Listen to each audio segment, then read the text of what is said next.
안녕하십니까. 타스건축사무소의 김인환 건축사입니다. 지금부터 실제 건축 사례 강좌를 시작하도록 하겠습니다. 자, 오늘은 23번째 강좌로서 단열 두 번째, 지난 시간에 이어서 두 번째 단열에 관한 두 번째 강좌로서 단열 방법, 단열재, 그 종류 또는 단열 공법 등에 대해서 특히 상가주택과 단독주택을 중심으로 해서 강의를 진행하도록 하겠습니다. 먼저 단열에 대한 그 개요는 뭐 다 아시겠지만, 그래도 건축에 있어서는 특히 집은 따뜻하고 비가 새지 않으면 된다고 할 정도로 단열은 그 어느 것보다 중요한 사항이죠. 그렇지만 이 단열에 대해서 우리나라는 1980년대 이전에는 사실 단열에 대해서는 무시한 건축을 해왔었습니다. 그런데 1980년부터 건축법에 단열재에 관한 사항이 이제 적용되다가 2001년부터 건축물의 에너지 전략 설계 기준이라고 하는 기준을 국토부에서 제정해서 이것이 시행되고 있는데, 이것은 매년마다 지금 강화되고 있습니다. 그래서 최근에 지금 시행되고 있는 것은 1918년 제정된 건축물의 에너지 전략 설계 기준이라고 하는 기준에 의해서 여기에 이제 여러 가지 단열에 관한 사항들이, 건축물의 단열에 관한 사항들이 다 적용되어 있는데, 여기에서 규정하고 있습니다. 이 규정을 대략적인 것만 한번 살펴본다고 하면, 예를 들자면 지역별로 건축물의 부위의 열 관리율표라고 하는 것을 정했습니다. 여기에 보면은 자, 건축물의 거실의 외벽, 여기서 말하는 거실이라고 하는 것은 예전 시간에도 언젠가 말씀드렸습니다만은 사람이 거주하는 실을 얘기하는 겁니다. 여기에서 용어 정의에도 거실이라고 하는 것에 대해서 설명을 하고 있는데,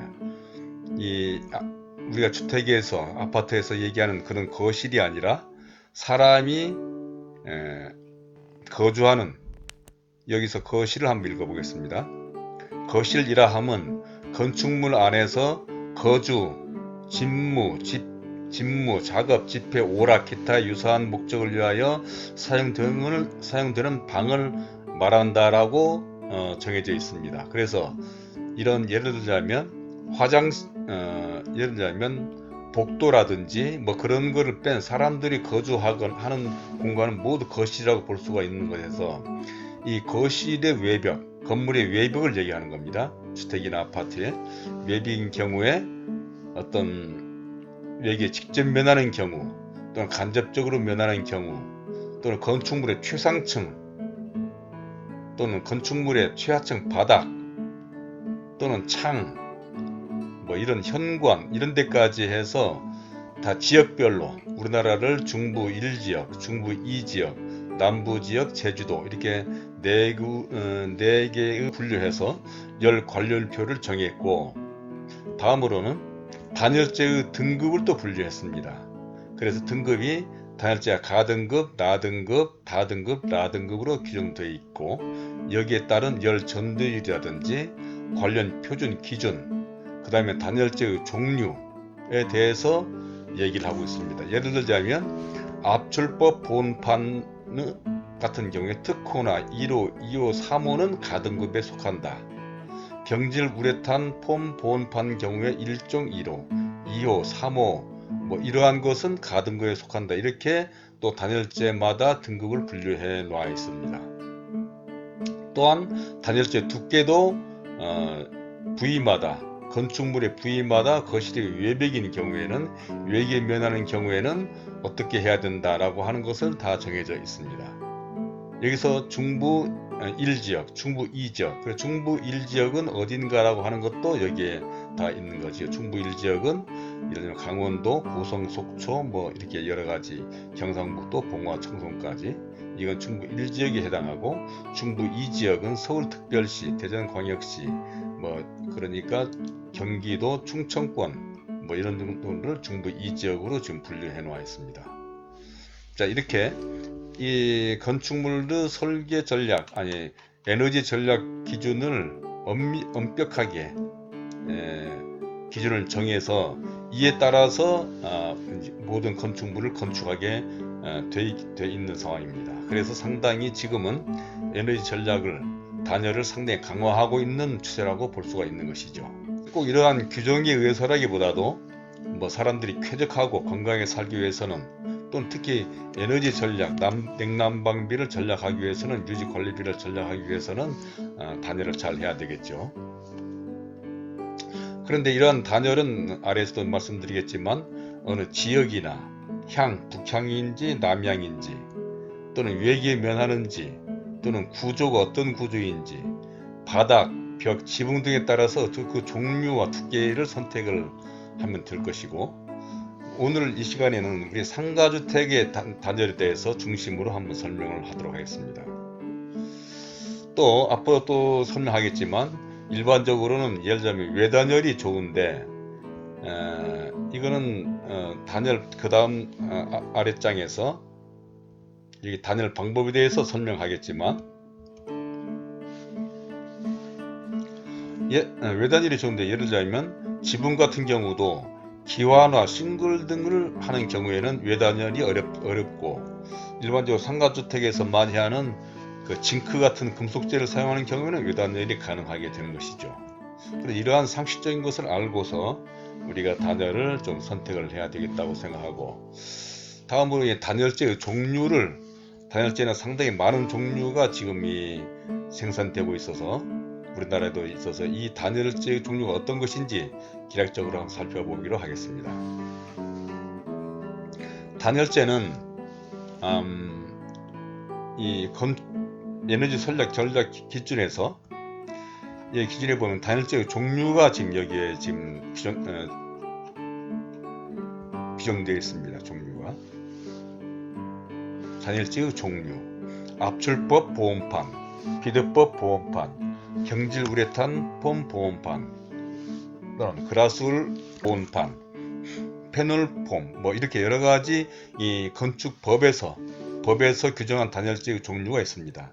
물론 우리가 일반적으로 얘기하는 단열재라고 해서 스티로폼 또는 아이소핑크 이런 것들은 어느 회사의 명칭이고, 회사의 자기네들이 붙인 이름이고, 여기서 압출법 보온판, 비드법 보온판, 경질 우레탄 폼 보온판, 패널폼 또는 그라스울 또는 락울, 또 분무식 중밀도 폴리우레탄 폼, 열반사 단열재, 이러한 종류의 단열재가 지금 유통되고 있고 사용되고 있는데, 사실 이러한 것은 단열재를 만드는 방법이나 재료의 어떤 특성, 물성 등에 따라서 이렇게 종류가 다양한데, 이런 거를 전부 다 일일이 어떻게 생산이 되고, 이런 것이 어떻게 무슨 뭐 열 관리율이 어떻고 뭐 이렇게까지 아는 데는 상당히 일반인으로서는, 아니 뭐 일반 건축 전문가들조차도 어려울 정도로 상당히 뭐 화학적이고 뭐 물리적인 그런 문제들이 있기 때문에,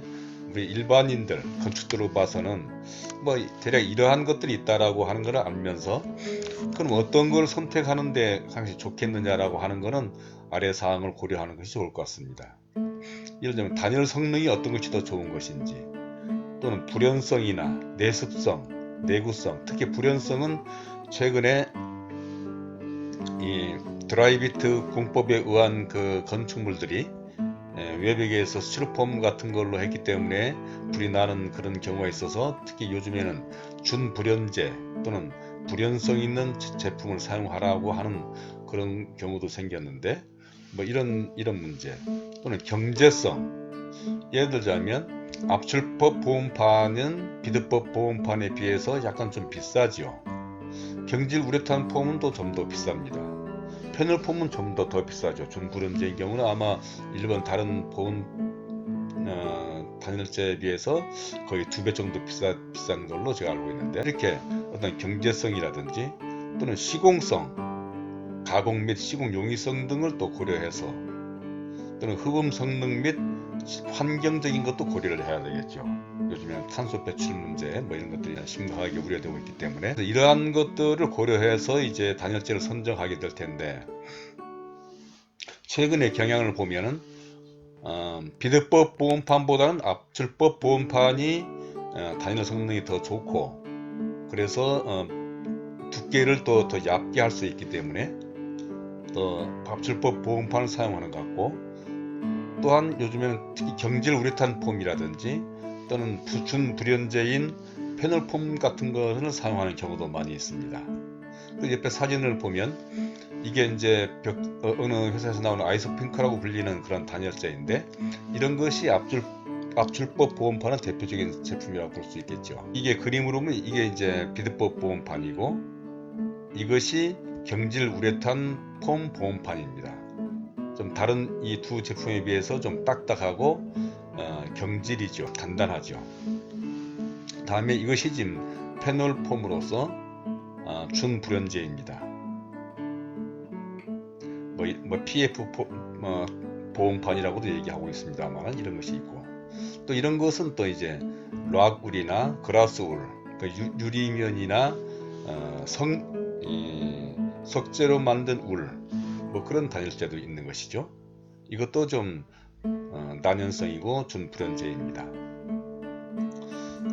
또 이것이 열반사 단열재라 해서 요즘에 은박지 모양으로 얇게 만들어진 뭐 이런 것도 최근에 생산되고 있는 상황이죠. 이 중에서 그래도 가장 일반적으로 현장에서 많이 쓰이는 이런 그런 제품은 아무래도 이게 경질 우레탄 폼이나 또는 압출 보온판 뭐 이런 것들이 좀 많이 사용되고 있지 않나 생각됩니다. 다음으로는 단열 방법에 대해서 한번 설명하겠습니다. 단열 방법에는 건축물의 경우에는 내단열, 외단열 또는 외단열과 내단열을 같이 할 수 있는 방법, 중단열 뭐 이런 방법들의 단열 방법이 있습니다. 그림에서 설명한다고 하면, 내단열은 어떤 거냐면 어떤 건축물이 이렇게 있을 때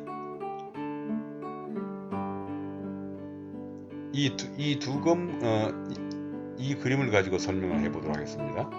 이걸 보면 이 파란색이 지금 구조체입니다. 콘크리트 벽체인 것이죠. 이 파란색이 이게 벽이고 이게 슬라브가 되겠고, 이게 벽이고 이 기초하고 이게 바닥 슬라브가 되겠죠. 그런데 이 건물 이쪽이 실내 쪽인데, 이 실내 쪽에 바깥쪽에 단열재가 붙는 것이 외단열에 해당하는 것입니다. 그리고 실내 쪽의 안쪽에 단열재를 붙이는 것이 내단열이라고 얘기할 수가 있는 것입니다. 자, 이걸 다시 한번 설명드린다고 한다면, 이게 아까 말씀드린 것처럼 이게 내단열이고 이게 외단열이 되는 것이죠. 그 다음에 그러면 내단열은 어떤 데 사용하느냐 하면, 노출 콘크리트 건물 같은 경우에는 콘크리트 자체로 해서 이 마감을 하기 때문에 바깥에 단열재를 쓸 수가 없는 것이 되겠죠. 그러니까 노출 콘크리트 건물은 대표적인 내단열 공법을 사용하는 사례라고 볼 수 있을 것이고, 바깥쪽에 벽돌이라든지 또는 드라이비트나 스타코플렉스 또는 석재를 돌을 붙인다든지 알루미늄판을 붙이는 경우에는 이 단열재를 붙이고 그 밖에다가 어떤 외장재를 부착하기 때문에 이런 것이 대표적인 외단열 공법이라고 볼 수가 있는 것입니다. 그러면 이 각각의 내단열과 외단열은 각각 장단점이 있는데, 위에서 말씀드린 것처럼 외단열은 내단열보다도 좀 더 성능이 좋다고 볼 수가 있습니다. 그건 어떤 거냐면, 자, 외단열은 건물의 바깥쪽으로 전부 다 이제 이 단열재가 건물을 다 감싸고 있기 때문에 좀 그 틈이 좀 아무래도 없다고 볼 수가 있는데, 내단열인 경우에는 이렇게 층과 층 사이에 슬라브가 있는 경우에 아마 이 콘크리트로 이 바닥으로 인해서 단열이 분리되겠죠. 그러면 이 콘크리트 벽을 타고 해서 냉기가 이렇게 흐르는 것입니다. 이런 것 보고 열교라고 얘기하는 건데, 히트 브릿지. 그래서 내단열인 경우에는 이런 거를 어떤 열교 현상으로 해서 좀 외단열에 비해서 좋지 않다고 하는 경우가 있고, 물론 내단열도 여기를 이제 보완하는 방법이 없는 건 아니지만 특별한 공법, 그러니까 외장재를 노출 콘크리트로 해야만 되겠다 하는 경우는 별 수 없이 내단열 공법을 사용하겠지만 이런 경우를 제외하고는 가급적이면 외단열을 쓰는 것이 좋다고 얘기할 수가 있겠고, 또 외단열과 내단열을 같이 할 수 있는 방법은 어떤 방법이냐면 이런 방법도 있는 것입니다. 자, 이 건물이 그 대표적인 사례인데, 여기에서 먼저 단열재에 관한 걸 어느 건물 설계도에서 보면 이 건물의 단열 건축물의 에너지 전략 설계 기준이 이 표로 이렇게 정해 놨습니다.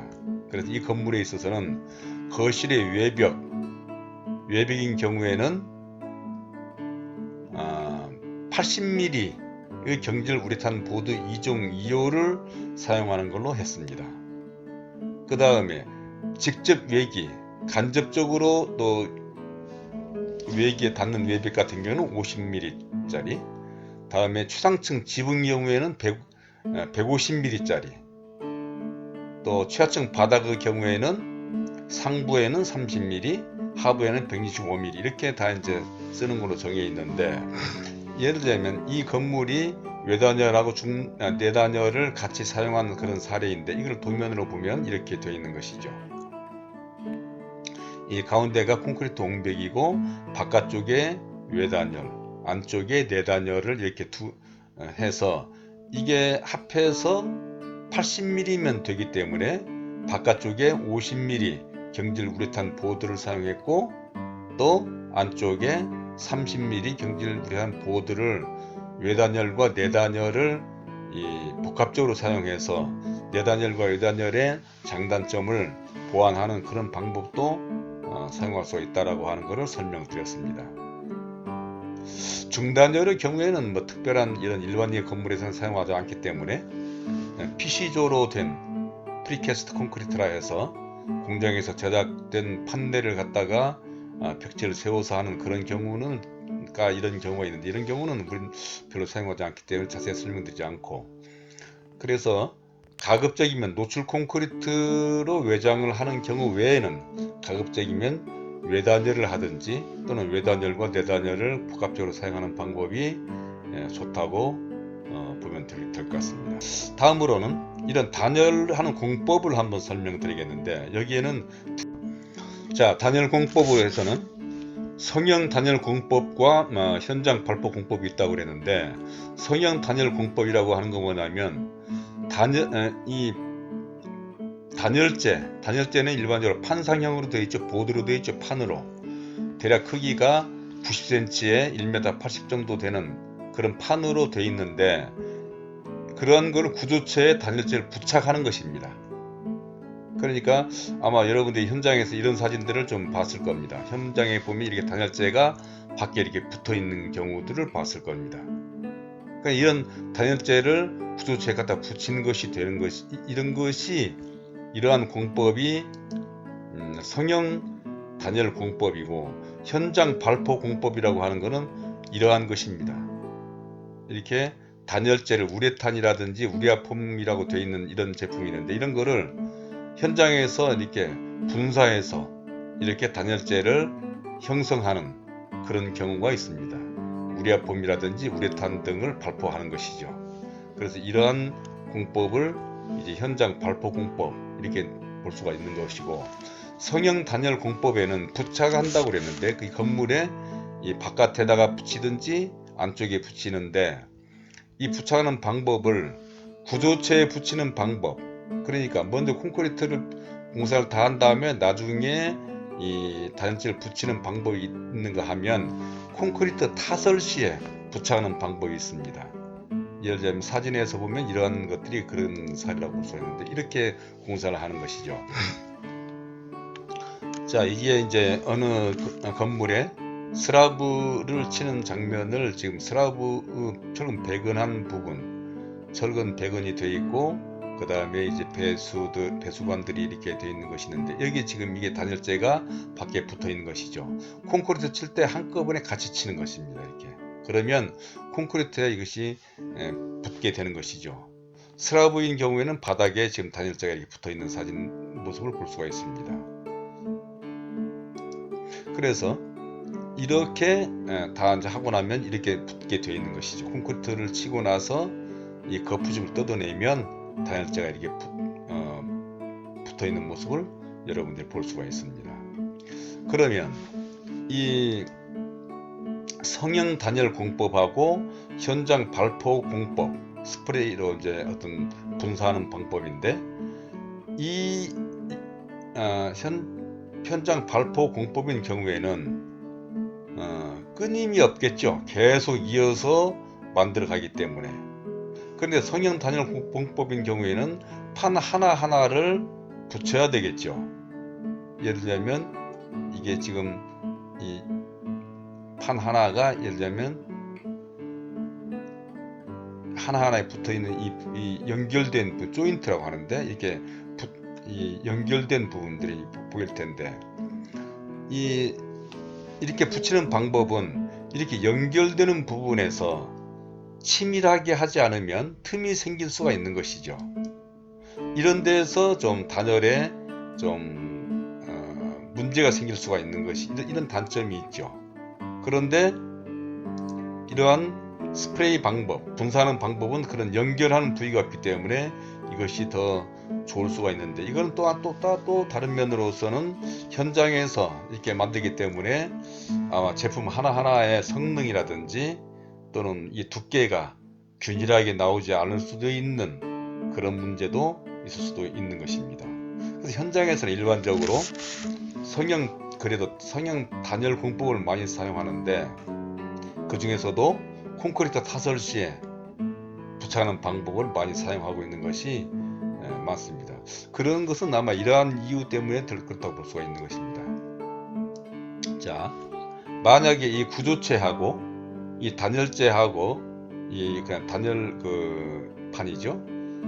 만약에 완전히 밀착이 안 된 경우는 아마 이 결로에 의해서 이 안에 이 틈에서 습기가 찰 수가 있습니다. 그러면 이 습기에 이것이 오랫동안 지나면 여기서 이제 곰팡이가 생기기도 하고 어떤 단열의 성능이 떨어질 수가 있는 것이죠. 그렇기 때문에 완전히 밀착하는 것이 좋은데, 여기서 밀착하는 방법이 아까 말씀한 것처럼 콘크리트 벽체에다가 나중에 콘크리트를 치고 나서 단열재를 본드로 붙이게 되는데, 그렇게 되면 아무래도 여기 틈이 생길 게 될 것입니다. 그런데 콘크리트 칠 때 한꺼번에 같이 친다고 한다면 완전히 밀착하게 되는 그런 경우가 되는 것이죠. 그래서 가급적이면 콘크리트 타설 시에 이 사진과 같이 이렇게 붙이는 것이 훨씬 더 단열 성능에서는 더 좋다고 얘기할 수가 있을 것입니다.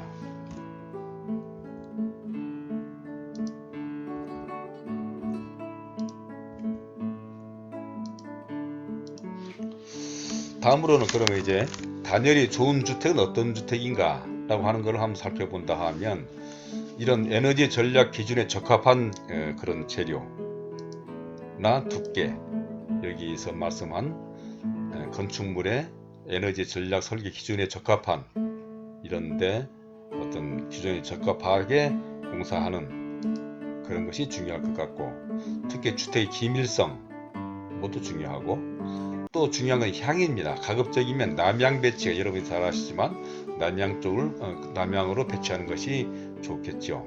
그리고 열 효율의 효율적인 자재 및 공법을, 그러니까 이런 종류들이 많은데, 이 단열재 종류가 이렇게 많이 있는데, 어떠한 제품이 압출 보온펌, 비드법, 등질루탄 폼, 그라스 울 또는 뭐 패널 폼, 이런 여러 가지가 있는데, 이렇게 여러 가지가 있는 것들을 보면은 같은 가등급이지만, 이렇게 하려면 예를 들면 이러한 비드법 보온판은 좀 더 두께가 더 두꺼워져야 되고, 또 어떤 거는 또 약간 더 얇아도 될 수 있는, 그런 단단한 것은 그렇게 구분될 수 있을 것 같아서, 가급적이면 그런 열 효율이 효율적인 자재 및 공법을 사용하는 거, 아까 콘크리트에 부착한다든지 뭐 이런 방법을 사용해 좋겠다. 또는 열 효율이 더 좋은 냉난방 기구를 사용하는 것이 단열의 에너지를 절약하는 방법이라고 볼 수가 있을 것입니다.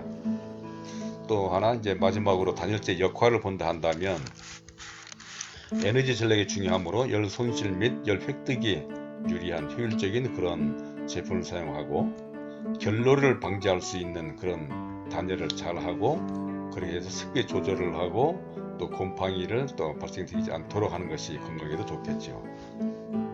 또 쾌적함, 그 온화하고 시원한 그런 또 흡음이라든지 진동에 또 이렇게 또 커버할 수 있는, 또 요즘에는 또 탄소 배출에 관한 문제도 있기 때문에 환경 보호가 잘 될 수 있는 그러한 제품과 그런 공법을 하는 것이 바람직하다고 볼 수가 있습니다.